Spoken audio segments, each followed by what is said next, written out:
Raja Wali Corporation atau Haja Wali Corpora. Sejarah, perjalanan nilai-nilai kepemimpinan, dan filosofi bisnis Peter Sonda. Di antara kelompok usaha terbesar di Indonesia, Raja Wali Corpora menempati posisi yang unik, berbeda dengan banyak konglomerasi yang tumbuh dari satu industri tertentu. Raja Wali berkembang sebagai perusahaan investasi atau investment holding yang membangun kekuatannya melalui diversifikasi di berbagai sektor strategis, seperti pertambangan, agrikultur, media, properti, hotel, hingga teknologi. Perusahaan ini didirikan pada tahun 1984 oleh Peter Sondar dan berkantor pusat di Jakarta. Pertama, sejarah Peter Sondar. Peter Sondar lahir di Manado, Sulawesi Utara pada tahun ke-1953. Masa mudanya tidak dilalui dengan kemewahan, melainkan penuh tanggung jawab. Setelah ayahnya meninggal dunia, ia harus mengambil alih usaha keluarga yang bergerak di bidang ekspor kayu dan minyak kelapa pada usia yang masih sangat muda. Kondisi tersebut membentuk karakter kepemimpinannya sejak dini. Dalam perjalanan bisnisnya, Peter sempat mengalami kegagalan pada investasi properti. Alih-alih menyerah, pengalaman itu justru mengajarkannya pentingnya manajemen risiko, diversifikasi investasi, ketahanan mental, dan kemampuan membaca perubahan ekonomi. Pelajaran tersebut kemudian menjadi fondasi lahirnya Raja Wali Corpora. Kedua, berdirinya Raja Wali Corpora. Raja Wali Corpora didirikan pada 1 Februari 1984 dengan nama awal PT Raja Wali Wira Bakti Utama, kemudian berganti nama menjadi Raja Wali Corporation, dan akhirnya dikenal sebagai Raja Wali Corpora. Sejak awal, perusahaan tidak dibangun sebagai produsen tunggal, melainkan sebagai perusahaan investasi yang menanamkan modal pada berbagai sektor bernilai strategis. Model bisnis tersebut memungkinkan Raja Wali bertahan menghadapi berbagai siklus ekonomi. Ketiga, perkembangan bisnis Raja Wali selama lebih dari 4 dekade. Raja Wali mengembangkan portofolio di berbagai bidang, antara lain 1. Properti dan perhotelan. Raja Wali mengembangkan gedung perkantoran, hotel, dan properti premium melalui Raja Wali Property Group. 2. Media.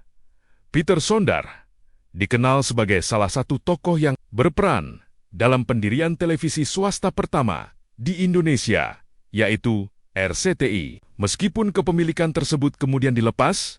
3. Agrikultur. Raja Wali berinvestasi pada perkebunan kelapa sawit dan sektor pangan melalui berbagai anak usaha. 4. Pertambangan. Salah satu aset penting grup adalah kepemilikan pada PT Arki Indonesia Tbk, perusahaan tambang emas yang menjadi salah satu kontributor utama portofolio Raja Wali. 5. Teknologi dan infrastruktur. Dalam beberapa tahun terakhir, Raja Wali juga memperluas investasi ke bidang teknologi, jaringan komunikasi, dan layanan digital sebagai bagian dari strategi jangka panjang. Keempat, strategi bisnis Peter Sonda.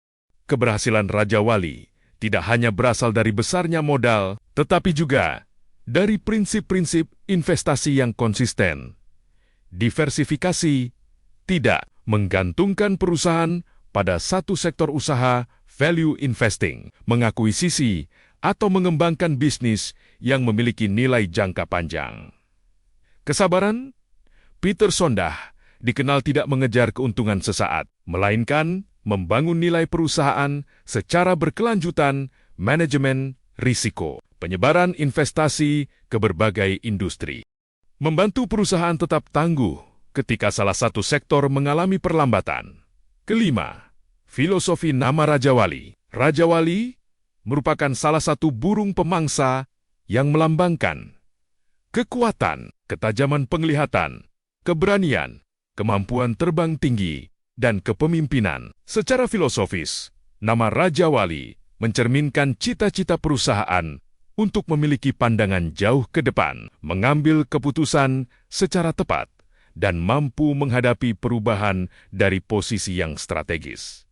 Keenam, Filosofi kepemimpinan Peter Sondag. Beberapa nilai yang tercermin dari perjalanan hidup dan bisnisnya antara lain. 1. Kegagalan adalah guru. Kegagalan pada awal karier menjadi bekal untuk membangun bisnis yang lebih kuat. 2. Kedua, diversifikasi adalah perlindungan. Ketika satu sektor melemah, sektor lain dapat menopang pertumbuhan perusahaan. 3. Reputasi adalah aset. Hubungan baik dengan mitra dan kepercayaan pasar dipandang sebagai modal yang tidak kalah penting dibandingkan aset fisik. 4. Belajar terus-menerus. Perubahan teknologi dan ekonomi dipandang sebagai peluang untuk beradaptasi. 7. Perspektif filsafat Jawa. Jika ditinjau melalui filsafat Jawa, perjalanan Peter Sondag memiliki sejumlah keselarasan nilai. Cokro Manggilingan. Kehidupan selalu berputar. Keberhasilan dan kegagalan datang silih berganti. Kebijaksanaan terletak pada kemampuan menjaga keseimbangan. Ketika menghadapi keduanya, Teppo Sliro.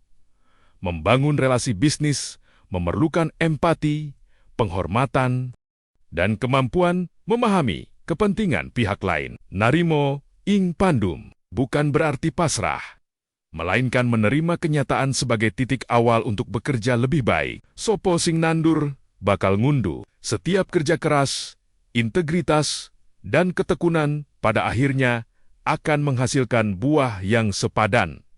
8. Nilai-nilai inspiratif. Perjalanan Raja Wali Korpora memberikan beberapa pelajaran penting. Tanggung jawab dapat membentuk karakter kepemimpinan. Kegagalan dapat menjadi modal pembelajaran. Diversifikasi meningkatkan ketahanan bisnis. Reputasi dibangun melalui konsistensi. Dan investasi jangka panjang seringkali menghasilkan nilai yang lebih berkelanjutan daripada mengejar keuntungan instan. 9. Kronologi singkat. Tahun 1970, Peter Sondag mengambil alih usaha keluarga setelah ayahnya wafat. Tahun 1984, mendirikan Raja Wali Wirabakti Utama, cikal bakal Raja Wali Korpora. Tahun 1980 hingga 1990, ekspansi ke properti, media, dan investasi strategis. Tahun 1990 hingga 2000, diversifikasi ke berbagai sektor industri. Tahun 2000 hingga sekarang, fokus pada investasi di pertambangan, agrikultur, properti, teknologi, dan bisnis lainnya. 10. Penutup. Raja Wali Korpora merupakan contoh bagaimana sebuah perusahaan investasi dapat berkembang melalui visi jangka panjang, diversifikasi, dan kemampuan beradaptasi. Kisah Peter Sondag menunjukkan bahwa keberhasilan bisnis tidak dibangun hanya dengan modal finansial, tetapi juga dengan ketangguhan menghadapi kegagalan, kemampuan membaca peluang, serta disiplin dalam mengelola risiko. Dalam perspektif filosofis, perjalanan tersebut mencerminkan bahwa kepemimpinan sejati bukan sekadar mengejar keuntungan, melainkan membangun organisasi yang mampu bertahan, berkembang, dan memberi nilai dalam jangka panjang.